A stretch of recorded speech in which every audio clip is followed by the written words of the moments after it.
I'm a huge imperfectionist. No perfect days. It's an asymptote. We're reaching for excellence here. We're just trying to do the best that we can, and no, like we just count wins. We just count wins all day long instead of oh well, this could have been better.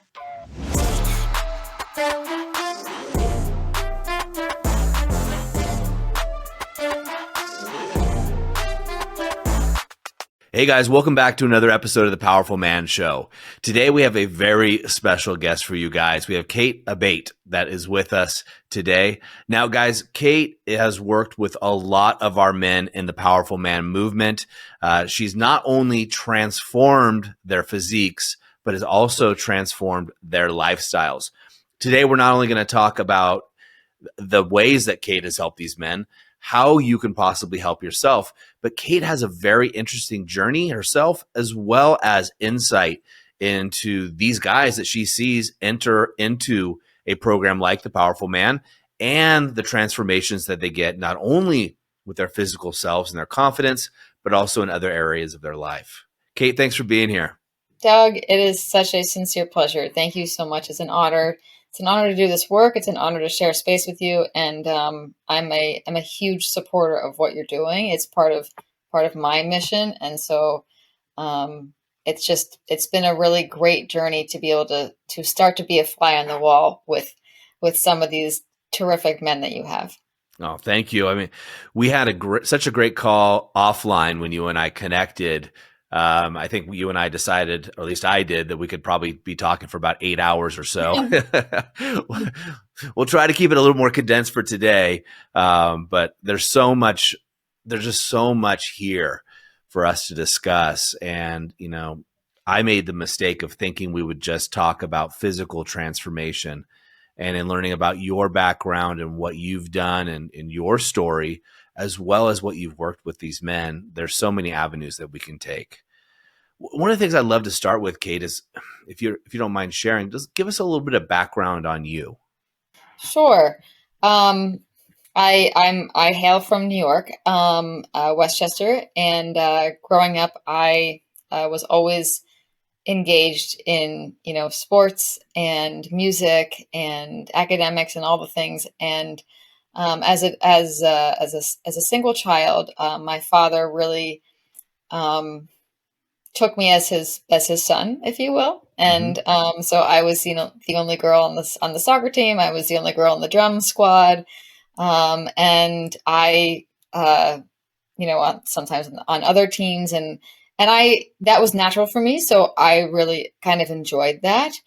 And at the same time, I'm also I went to an all-girls high school and all-girls summer camp where, I did all these heavy backpacking trips and up in the coast of Maine. And I actually went to a women's college as well. So it's I think men and women have always been very neutral and been very sacred relationships, right? So that with that context, I after playing lacrosse in college and really enjoying athletics. When the finances kind of exploded in 2008, I said, law school doesn't seem like the path it was going to be. And also, I wasn't really tied to the golden handcuff idea. I was like, ooh, that's a lot of time at a desk. And, those papers are pretty thick. And as much as I love reading, I dove into yoga and was like, let's do this until we figure out something next. Because a friend once, challenged me to a yoga class and I was like, okay. And then I couldn't do it. It was so hard. Downward dog was so hard. If you've never done downward dog, it's really difficult. And so I began, I went full throttle. I went full into, yoga and philosophy and really kind of embrace that your feet are the foundation, of which you really connect with the earth. Right. And so all of the joints stack, above the feet. And so, you can look at, Chinese medicine, look at the meridians that have studied the bottom of the feet that go through the body. And there's just so much, depth to Vedic philosophy that really spoke to me as someone who's always loved philosophy in general. But weaving mind, body, and soul, right? And one of my most favorite quotes is, if you're not, you know, if you're not in your body, you're not having a spiritual experience. You have to be in your body to really feel things, right? Like that's why we have them. And that's what we flow through life with. So I think caring for the body and looking for the body in different ways was very appealing to me, because at the same time I was experiencing health issues.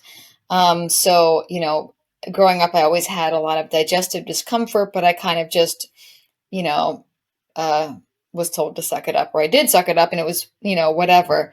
But in college, things got pretty serious. I went to college in California, so I was away from, everything that I knew. I wanted to see the other part of the world, and California seemed like a pretty great place to go. So why go to school in New York if I can go to school in California? That being said, I was after a full mental health, physical health breakdown. I was diagnosed with Crohn's disease and celiac disease, and also, hey, anxiety and like ADHD, and what are these other things that are all kind of together. And I really had to take a step back and look at life and be like, okay, this structure that I've been trying to force myself into is really not working for me. And it's one thing, and I think this is what resonates with some of your men. It's one thing, that you have the capacity to handle it, right? And I think all of your men have the capacity to handle whatever's being thrown at them. That's why they are now in the group of the Powerful Man's Group, because they are strong enough to handle whatever. But there's also another way. And there's a way to kind of redesign, one, to assess our needs, identify them, and then think about, how do I want to live? How do I want to walk this earth? Right. And I can't say that I was that awakened at 21 to be able to say, okay, now I'm going to totally have a new life plan. But I did realize that after months of trying the conventional way with all these, prescriptions and horrible quality of life, of just feeling awful, that there had to be another way, right? So after, through my 20s, I got really involved in, physical fitness was always just an outlet for me to express myself, to express my emotions. And if I was angry, go to the gym and take it out on the weights and be useful, right? Anger isn't the enemy, aggression is. And like there's a way to be generous and to be loving with yourself when you're going through hard times. And I always found that physical fitness was a terrific expression of that. And so a friend then challenged me to bodybuilding, and or I saw her and I was like, what is this? What are you doing? She's like, I'm a bodybuilder. I was like, tell me more. And I happened to be in Venice Beach, but I didn't put the two together, and she said, you should try it. And there's someone else again kind of dared me and said, you don't have the discipline to do that. And I was like, oh, okay, let's go. And so I got into bodybuilding. I just said, I'm just going to do this until it's not fun anymore, because I'm not competitive with other people. I'm competitive with myself, to be quite honest with you. And I just kind of kept going with it. And I think, I ended up turning pro relatively quickly. I just kept kind of competing.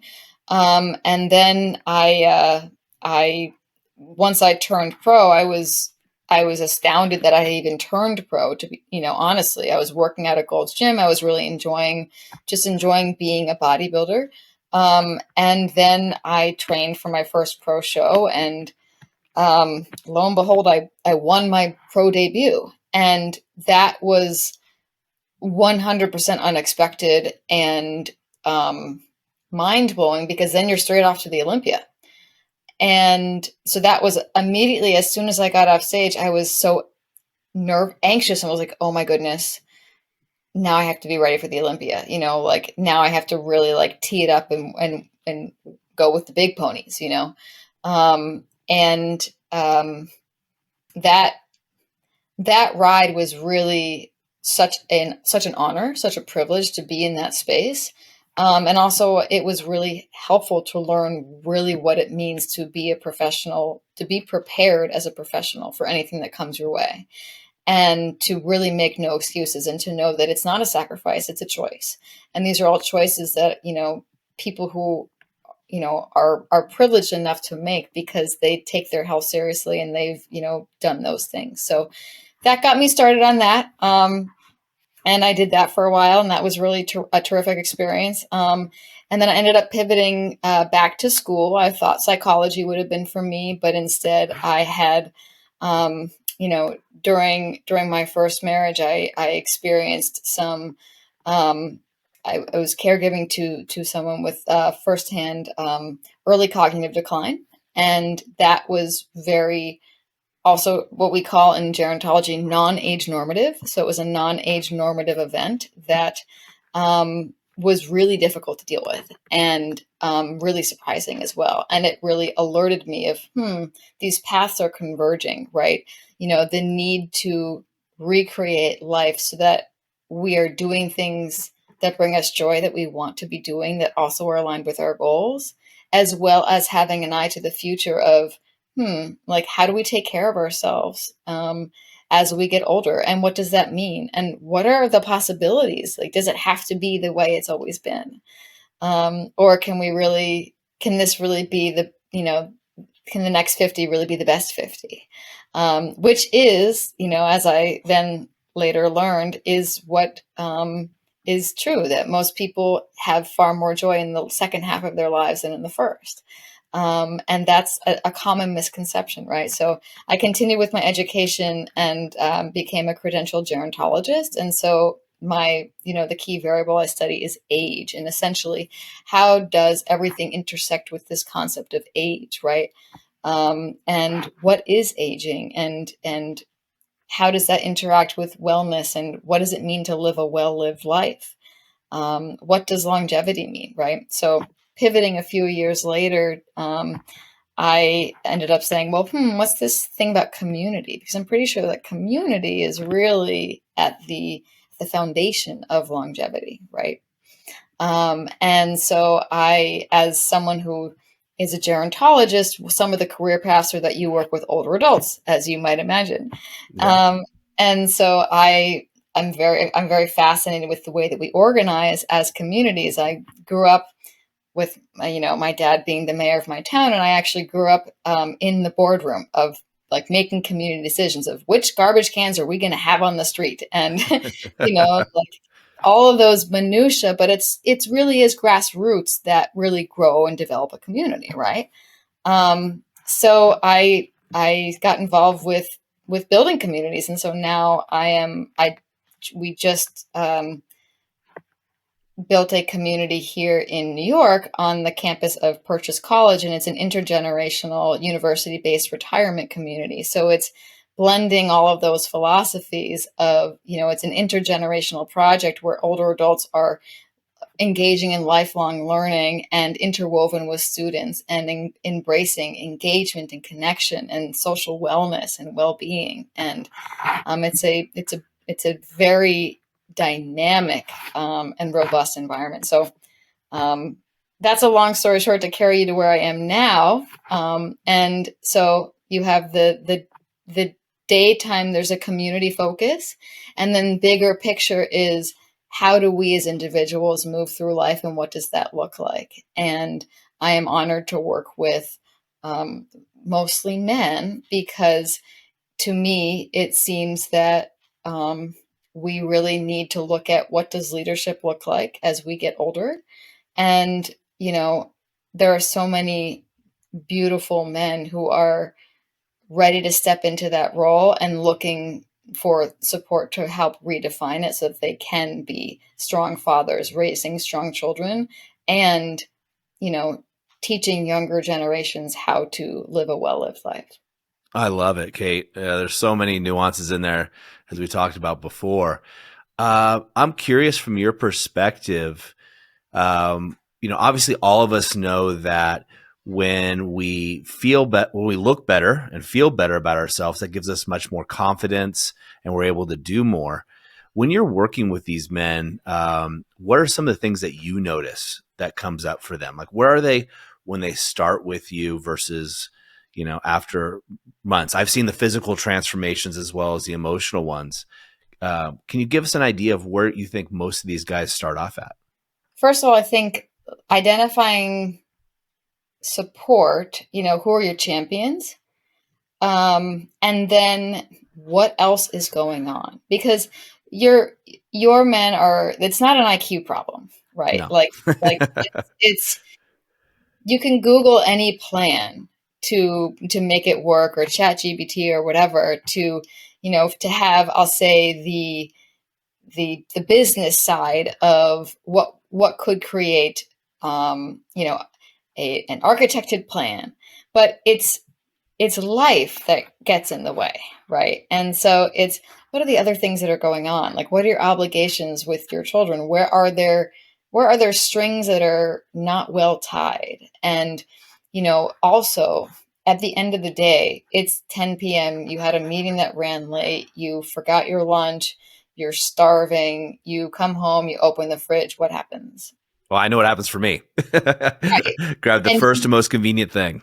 first and most convenient thing, and depending on your stress level, and or just first and most convenient thing, that there's a quarter tub of Haagen-Dazs stuck in the back of the freezer, even though you're like, I promised no chocolate. And then you eat it because it's there, because our brains are designed to go for that. This is not a human flaw. That this is just, it's a brilliant chemical engineering process that provides that we are not equipped to manage. And so to remove fault from that, of like saying, hey, that's a natural impulse.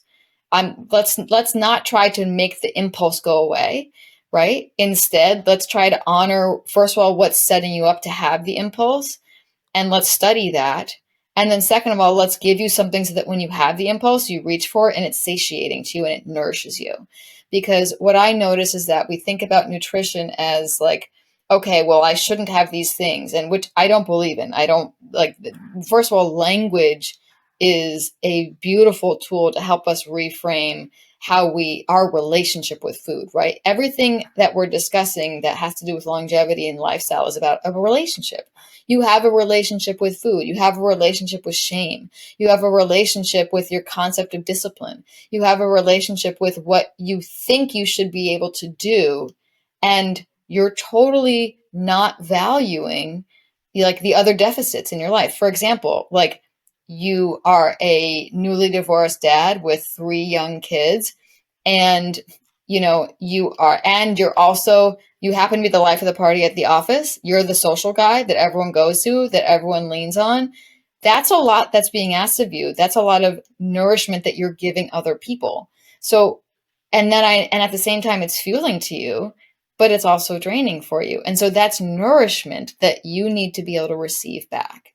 And I think a lot of the men that I work with don't value the way that they're giving nourishment to other people, and then the deficits that need to be refilled so that they can then balance, I'll say, what they're focused on as being, nutrition slash wellness slash fitness, right?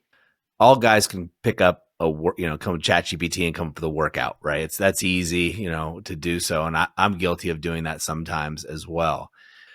Do you see a difference in the men that you work with that have, because you're seeing at all stages of their development as we work with them on Mm-hmm. different sides? Most men come into one of our programs for 2 different reasons. One is we have a program that helps men get unstuck and get clear on life. Like, what's the next step, right? They're in that, Mm-hmm. Mm-hmm. hey, I worked my butt off and, I'm supposed to be happy. What happened? Right. And the other one is the relationship guys that woke up next to a stranger, right? Them and their Mm-hmm. spouse became, we call it a roommate with a ring. Mm-hmm. We're all used to that analogy of just drifted apart. Do you notice a difference in the men that you work with and the stages of their development, how that helps them reach their physical peak or what they consider their physical peak? I'm just curious if you notice a difference between a man has done the inner work, like going through a program like the Powerful Man, doesn't have to be that, but a program like it versus other men that you've worked with who haven't done their own development. Oh, yes. I mean, I think that's why I am so drawn to working with, you know, men from the Powerful Man group because um it is the work is so integrated that it's so much harder. Like the men that I receive from your group, they're not just aware, but I consider that they're aware and awake, Mm-hmm. right? And when you're awake, it's like so the thing that I'm big on lotus, right? The lotus flower for Mm-hmm. me. And that's, the undertone of my brand, and everything is in eight because there's these leaves, right? And there's, eight domains of wellness and eight steps, and it's a very spiritual number as well, meaning infinity. And, the lotus is open, the flower is open with the Powerful Man. And, he's ready and willing to receive in certain lanes that other people are not, there are still boundaries around, they're still protective, they're still speaking from the wound and not from the scar. Right. And so I think that that's really when I can speak fluently to a Powerful Man about, you know, when I say nourishment, I can say, hey, you, you're borrowing from this bucket over here when you're showing up in this amazing way for your family and for your this and for your this, and that's what's contributing to the deficit over here, and that's why you're reaching for it. And I think that level of validation, of understanding why it's so difficult to, you know because I think there's so much shame around, well, this should be the simplest thing in the world for me to stick to this diet. Why can I just not do this thing? Like I can do, because your men are so powerful Yeah. that it's like they're gaslighting themselves, and they're seeing like I can build skyscrapers and, billions, and yet I can't avoid this chocolate bar. And I think it's really helpful to understand why, and then to build some support around actually, like, tactically and logistically improving access to things that are fueling, and removing barriers from things that are that could be helpful, and then improving, like adding barriers to things that are going to be temptation or seductive when you don't want them to be, right? And I think there's something, again, powerful. I believe in choice and not decision, right? Mm-hmm. And there's something powerful about choosing to create your life in this way that I think is reinforming, because we know that motivation is, seasonal, if you will. Oh, 100%. Yeah, the analogy I always use when we were talking, I was laughing earlier because I've had that conversation with myself. You know what? Geez, I can do so many things. I have no problem working out, but when I'm tired and stressed, I feel like I want sugar. When I fast, I'd find myself just standing in the pantry going, "How did I get here?" Totally. And the analogy I use when I'm talking to men about something like this in a different category, it's like going to the bowling alley, and for the kids, they have to put the little bumpers up so the Mm, ball doesn't go into the gutter. I think of that for me, like I lay my workout clothes out the night before, mhm. so I have to almost trip over them, Yeah. to limit the excuses. Process, and it's not just limiting excuses, because it is that, but it's also, it's decision fatigue, right? And so Sure. it's cognitive load, and that's something I really kind of work with on our with our men. It's, men are, they, whether they espouse this role or not, but they are usually born with the I need to be the provider Hmm. mantra, right? And Sure. so with that, you always have that living in the back of your brain of the buck stops at, like, this is me, like, it's me on the line, right? And so there's so many, you know again, I'll say choices, but decisions that are being made constantly, constantly, constantly. And so the cognitive reserve to be able to make any additional choices of, which socks do I want to wear? And one of my clients makes fun of me for this, but I have a spreadsheet that I line up on Sundays, sometimes on Saturdays, and it has my outfits with my gym outfits listed on there in my spreadsheet because I will get lost in my closet because I am so tired of making decisions at the end of the day. And I end up wasting 20 minutes and I could be using that doing something else, right? Yep. So it's creating structures. Now that's what works for me, but that's why this work is beautiful because I am, privileged to learn what's going to land for who, right? It's all different slices, right? Like it might be very easy for you to make the decision about the choice about what you're going to wear. But when you're going to have to choose what I want to eat for lunch for the next 3 days, game over, right? Sure. Yeah, I mean that's why you think about Albert Einstein, Steve Jobs. They always wore the same clothes just so they'd have more capacity for decision making elsewhere. Mm-hmm. And it's the same thing. And are you also doing and having the men do meal prep so they have all their Mm-hmm. meals prepared ahead of time? And yes, but it is built around like what works, right? So for Mhm. example, like if you work a job that you're out of the office 3 days a week, like traveling around lunchtime, but then you're in the office on Mondays and Fridays, like everyone has a different situation. So Yeah. it's really about getting very, very tactical about like, okay, and I have a process set up for every single day of, like even if every day is different, that's okay. It's we need to identify all of the needs. And so that's why I have people track their behavior, like track their food, and we study it together. And then it's a very iterative process, right? It's not what Kate says, because again, I come from a background of having to live differently myself because of the issues that I have. And so I had to learn how to speak up for those needs in public, and there's all sorts of barriers, right? Where it's like, okay, well, one of my clients who, wines and dines clients, what are you going to do when you have to, put on a show? You're essentially performing. Are you going to drink? How many drinks are you going to have? Like, are you going to be able to feel comfortable voicing what you need to eat in that moment to stick to your goals? Right.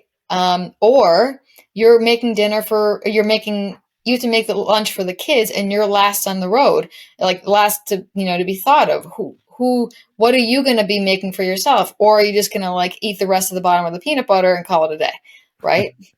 Yeah. And so it's getting like tactical of appreciating, okay, how can we get out ahead of this? And also, Hey guys, I just want to share something with you. I'm sure we can both agree that in order to fix something, you need to know what's broken. And not only need to know what's broken, but a step-by-step methodology on how you can fix it. That's the easiest way to do it, right? Otherwise, you're going to be toiling with things. That's why I created a free training, a training that not only shows you how you got to where you are, where your relationship is missing that love, respect, admiration, and even intimacy that it used to have, to how you get it back. How do you retain that where your wife's looking at you the same way she used to look at you when she said, I do? I don't know about you, but for me, when my wife looks at me like I'm her man, that I feel like I can conquer the world. And I want that for you. Simply go over to thepowerfulman.com/scales. That's thepowerfulman.com/scales. And I have a free video training for you. You can just click play and see if this resonates for you. Now back to the podcast. I'm a huge imperfectionist. No perfect days. It's an asymptote. We're reaching for excellence here. We're just trying to do the best that we can, and no, like we just count wins. We just count wins all day long instead of oh well, this could have been better. I love that. I'm here at the TPM Ranch, as you know. We have 12 men next door in the building, the house next to me, going through the event we call the Alpha Reset. I'm sure you've heard about that a little Mhm. bit. I have. It's one of our flagship transformational experiences, and it's always interesting to me to see the men as they walk through the door, and we try to Mm-hmm. feed them healthy food as much as possible, you know, a lot of Mm-hmm. sugar. And some people have, you know, visceral reactions, you know, when they don't have the chips and the candy and the things that they're used to having and reaching for emotionally, right? Like I Mm-hmm. catch myself as an emotional eater. And that's another thing to study, right? It's like the concept of breaking bread. I mean, eating is a very social, community driven. It's literally nourishment, and so one of the it's not fair to use addiction as a model because let's say there's something like heroin. You technically can live without heroin. You don't need it to survive. You certainly are addicted and feel like you are, like feel like you need it, but you don't need it to survive. Whereas you do need food to survive. And so it's a gray area. And if you have a mantra of I'm all or nothing, you're not. Number one, no one is all or nothing on anything. I love Um, it.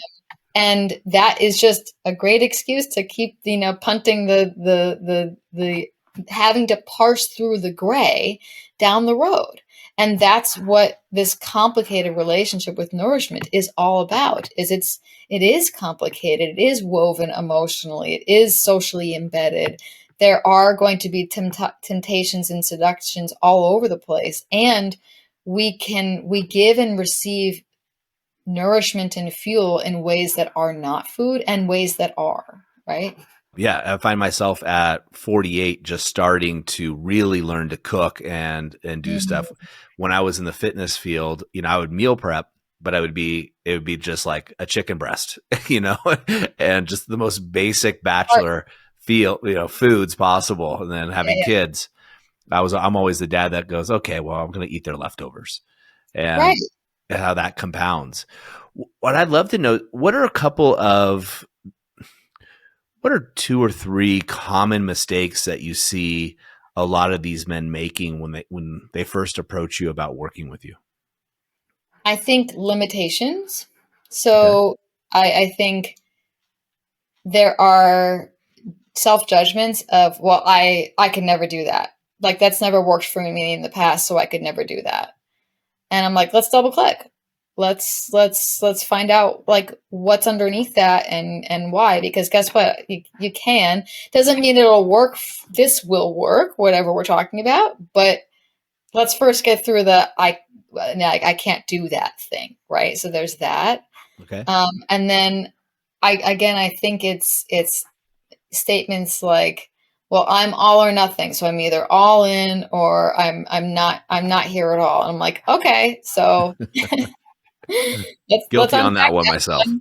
Right. Well, we all are in certain lanes until it becomes very clear, like, oh man, I just really don't want to make these choices all day Mhm. long, every day, and have to continue to get up and make this choice again. And so my I live by, chop wood, carry water. This is a practice. And, Mhm. so I'm a firm believer in, as we say, there are no dress rehearsals, and yet everything is a practice, Mhm. right? It's just getting up and doing it again. And what a beautiful journey if you're starting in this place with, chips and soda and full sugar and slowly evolving to make better choices. Um, that are sustainable, right? I think that's the other trope, right? Is that, well, I can't do this. Like I don't want to do anything that I can't, I don't want to do this at all because I can't sustain it. I'm like, that's why we do the work, because we build processes that are sustainable. I love this. I mean, I think when I'm thinking about listening to you talk, I'm thinking about myself, but also a lot of the men. We've had thousands of guys go through the program, and I'm sitting here wondering, I wonder if a lot of people have to, or they believe that they should. I know should's a bad word, but believe that they should go all in, or it's all or nothing, because if they leave the other door cracked open, they're worried that before, until this becomes a lifestyle choice, a lifestyle habit, if you will, that they've adopted, they're worried they're gonna, you know, slip backwards and give themselves an out. 100%.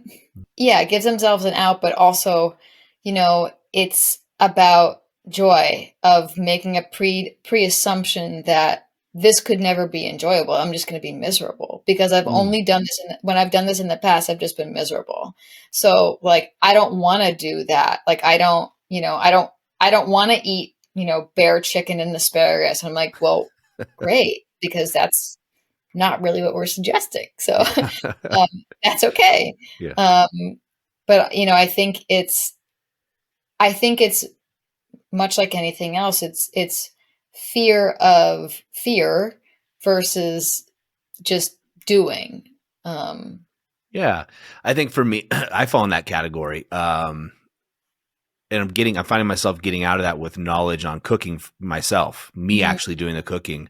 I've actually worked at the Olympia, so I know Yep. that environment all too well. And it's the steamed broccoli, sweet potato, chicken breasts, rinse, repeat, lifestyle, egg whites for breakfast. And, Hmm. so trying that routine that worked for me in my 20s and 30s, I don't find works with me as a dad of two kids going to a Right. baseball game after this, as we talked about, right?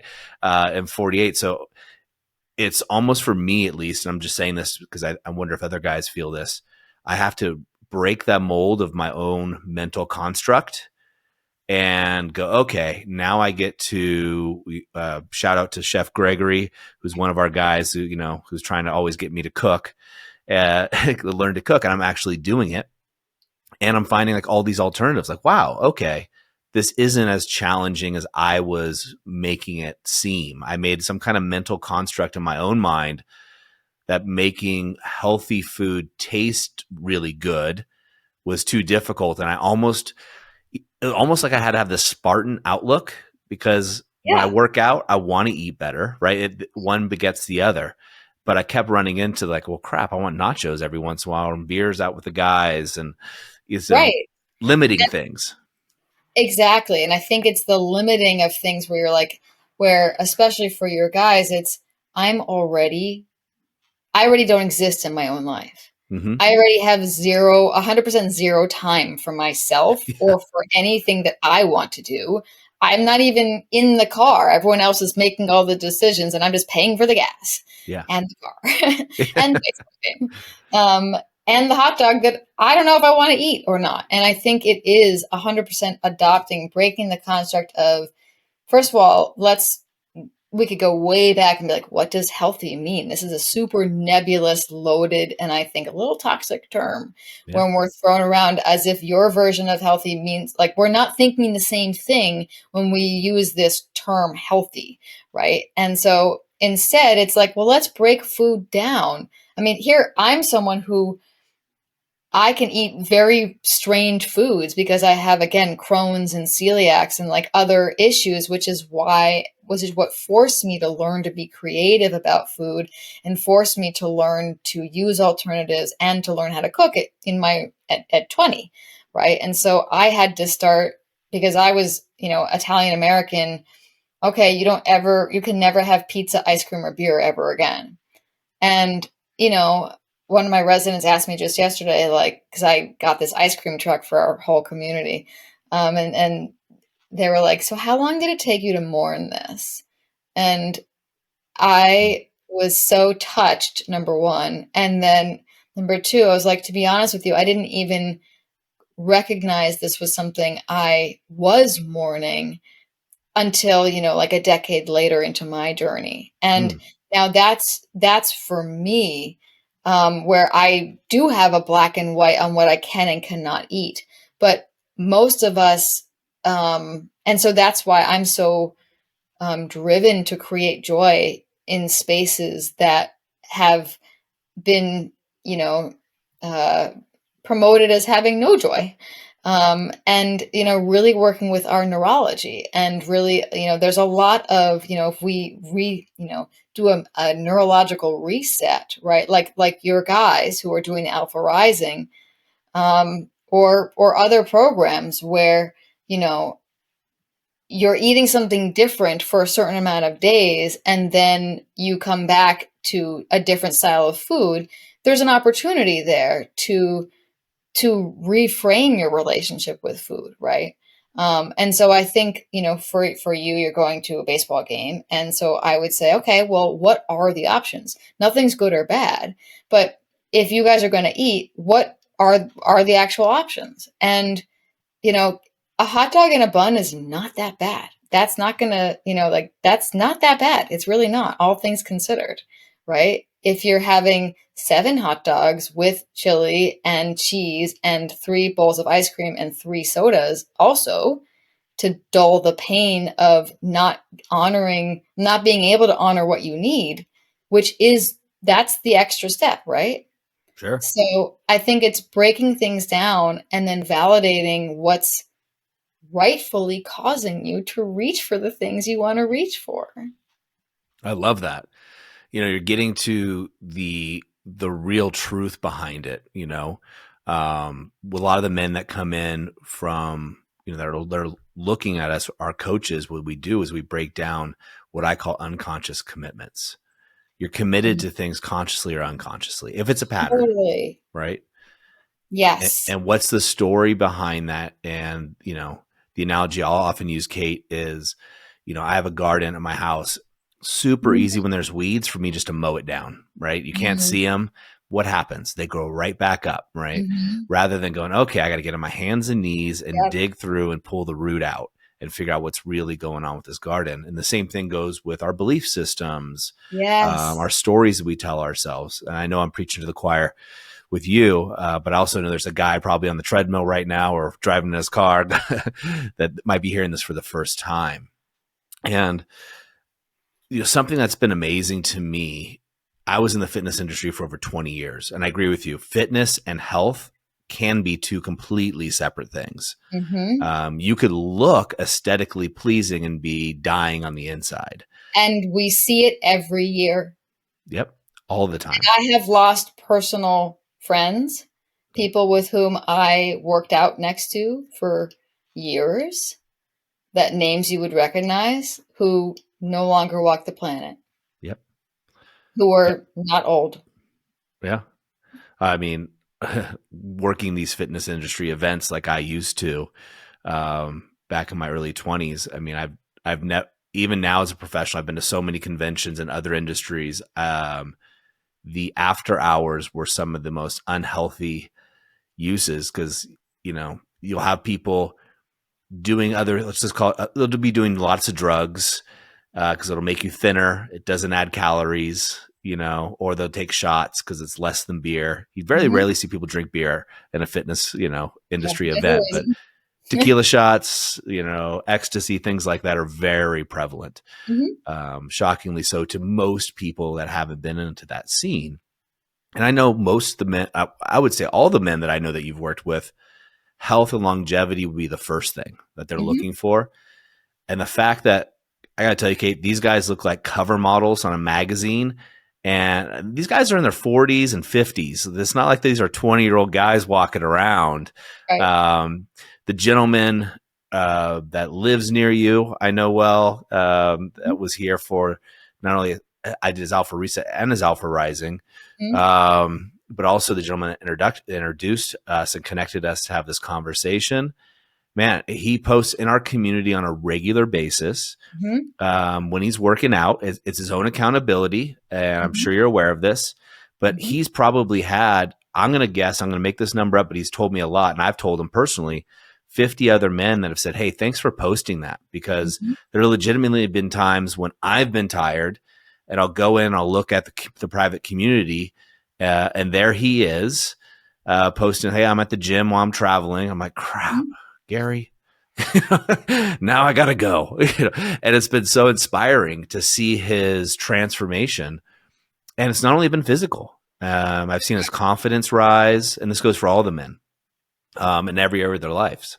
I want to unpack that a little bit because I really believe that this is something that's powerful, that's happening, that there's a shift in a movement of really saying, hey, I'm taking the reins back. And, I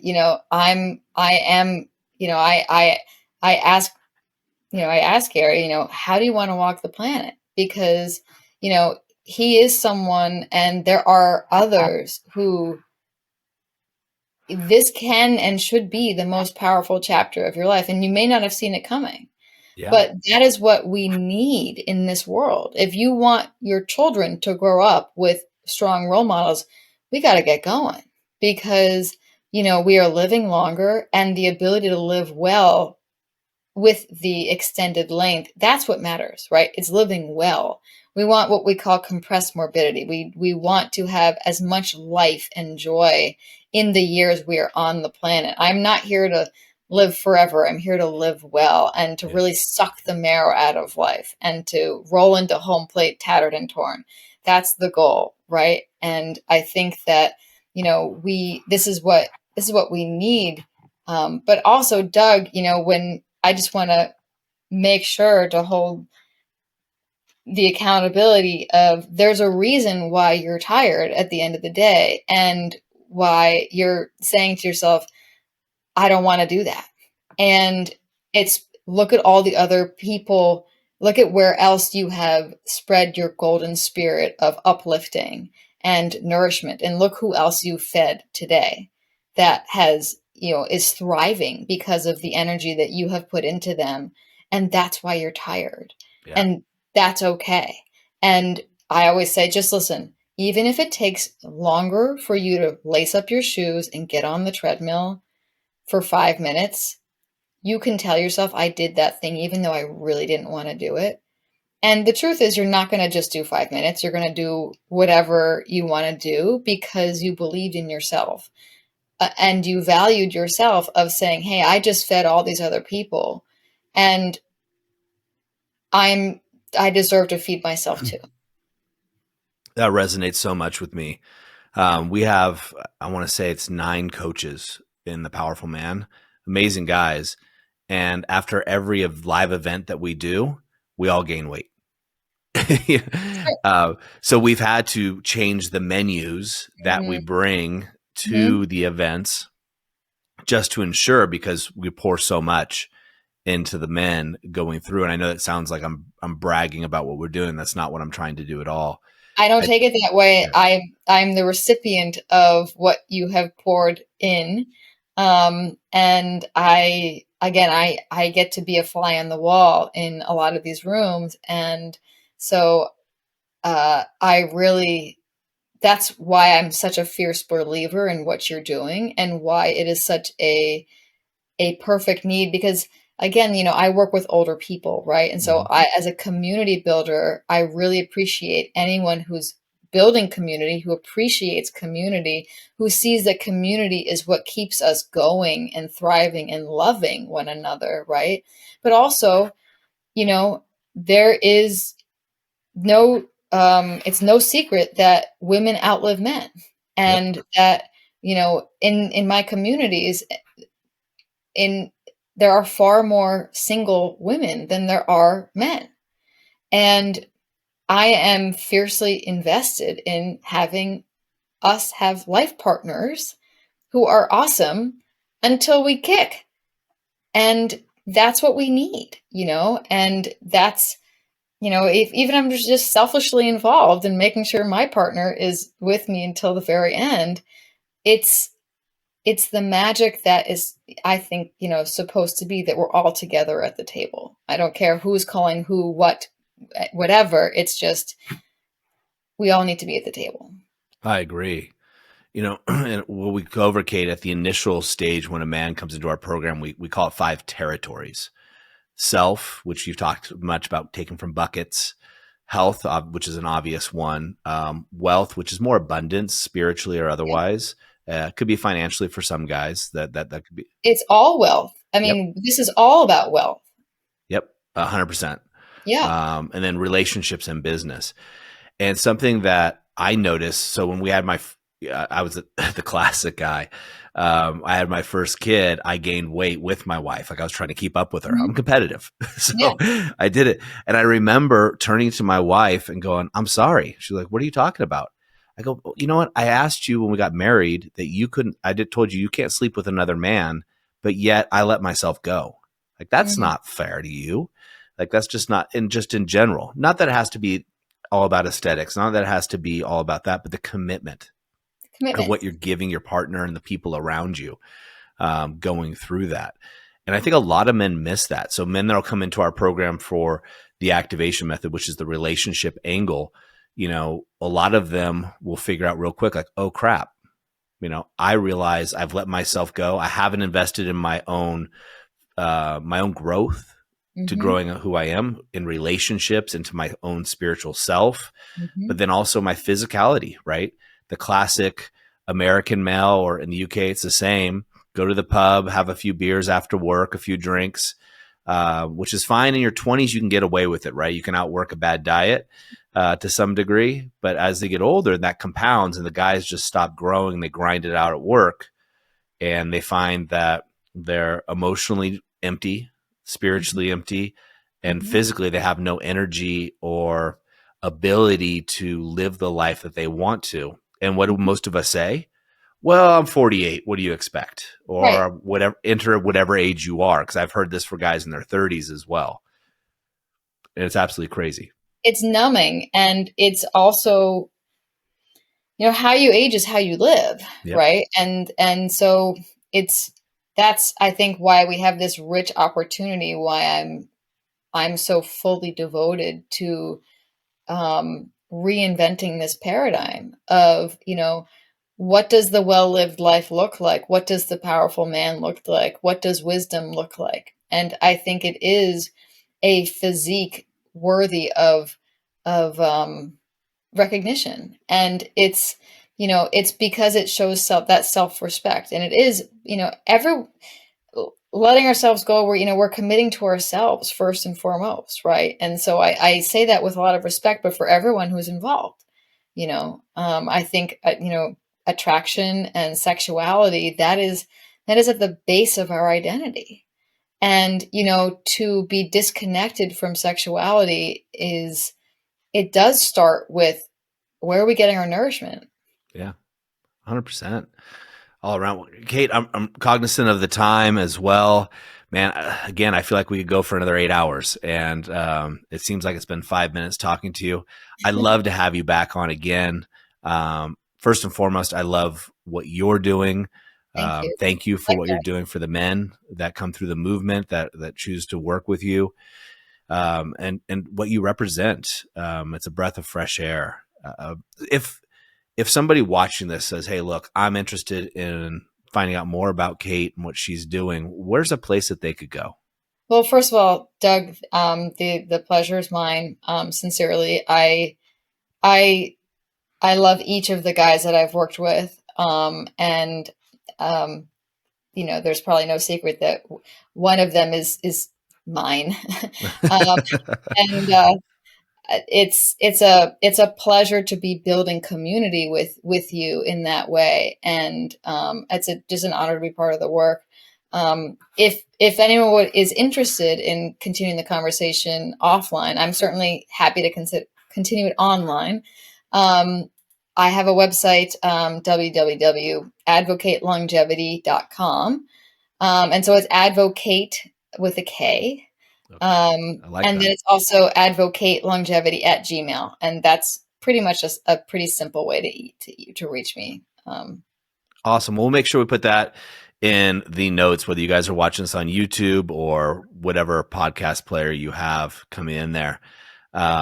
Yeah, and Kate, truly, I really appreciate all that you're doing. I'd love to have you back on and talk about the 8 aspects of fitness that you were talking about. And guys, look, this is your opportunity. If you want to shoot questions in, if you're in the community and you have questions that you want us to talk about on here, I'd love to get those from you. You can just email VIP@thepowerfulman.com. Say, hey, look, I'd love to hear more about this from Kate.